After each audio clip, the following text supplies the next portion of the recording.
when you're painting, you're not trying to make something real. We're using the language of paint in a two-dimensional surface, and the whole thing is an invention, right?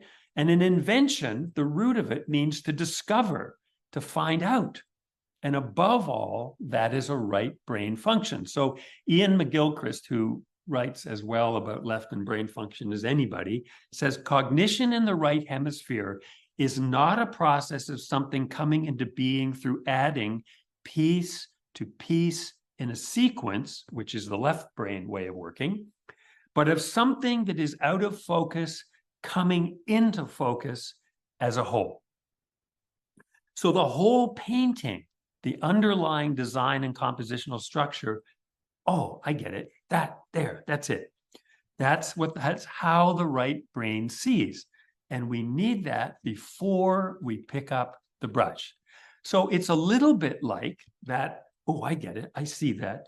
Is like the score of a standard for a jazz musician that they're going to play. So let's say John Coltrane, who can play improvisational jazz incredibly well, he starts off my favorite things from The Sound of Music. And he plays the first little bit just like like I've said this before, like Julie Andrews could be playing it.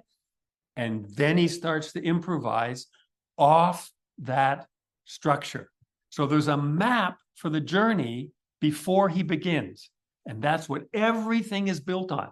He doesn't just sort of start seeing where he's going. He builds it off a structure, and he's playing it off that structure.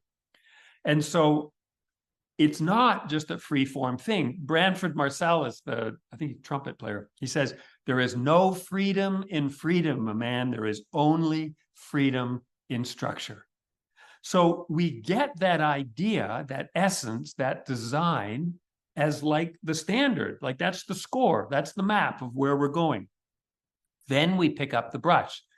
But then, and you know the experience, that's just like the beginning of the musician improvising on the score, because you put this in and, oh, okay, and adjust this, and then an accident happened here, and you figure, oh, that's all right, I'll leave that, and then that didn't work, and you put this, everything. You're leading just the way jazz musicians are playing off one another. You're playing off the stuff on the canvas, and you realize, oh, that's working, that's going. And the whole time, you're needing to hold the big picture, what was going on in the score, right? The map of all these pieces, and then they all fall into place. That's getting closer. Ooh, that's going farther away. And you're improvising all these pieces into that final vision.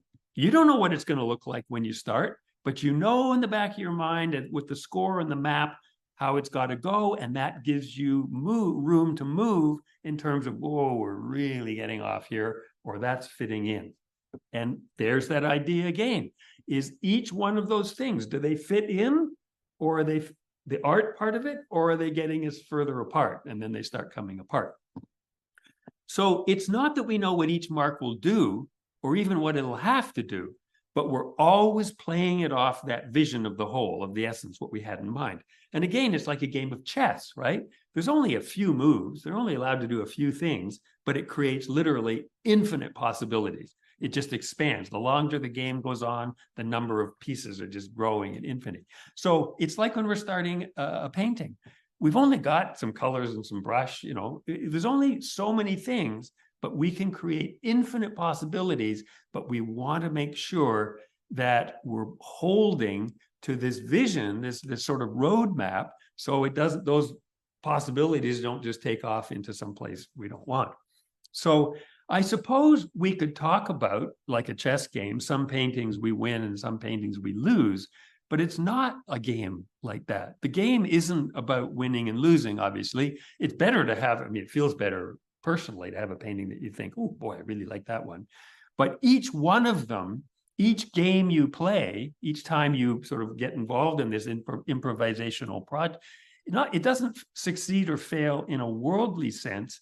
It's always succeeding in terms of our own experimental artistic practice. So you might get an objective critique afterward that said, well, there's problems here and there. But the more we sort of realize that all these pieces are adding up. I mean, you think of a juggler, how many times if they're going from juggling 4 things to 5 things, and apparently it just gets, just exponentially more complicated every time you add one, you realize how many times he's dropping pins. The only way he can possibly learn how to use 5 is by dropping pins over and over and over again until he starts to get it. And so our painting process is the same. We sort of push, well, I want to try portraits. Well, we might fail a lot if we start with portraits, because there's lots of different pieces and deliberate practice that it'll take. But that's just part of the process. It's just the way it goes. So the more we have that structure and the roadmap, and the more that design and vision is behind what we're doing, the higher the chance of our success. So, and then we also get less gripped as we paint by the irrelevancies, all the details and stuff that just we can strip out because they're just not relevant to it. Cal Newport, the writer, said, clarity about what matters provides clarity about what does not. And that goes a long way to realizing, I don't need that, I don't need that, I don't need that, because you're clear on what you want, and you realize all the things that you don't want, you can just see them. They're not helping. I'm just getting rid of them. Be sure to sign up for my 4 themed videos each month for free. This month, learning to see. Next month, mastering different techniques, plein air, alla prima, and wet into wet. And when you sign up, you'll also receive the 20-minute video, again for free, 4 foundational principles to dramatically improve your painting. Go to ianroberts.com to sign up.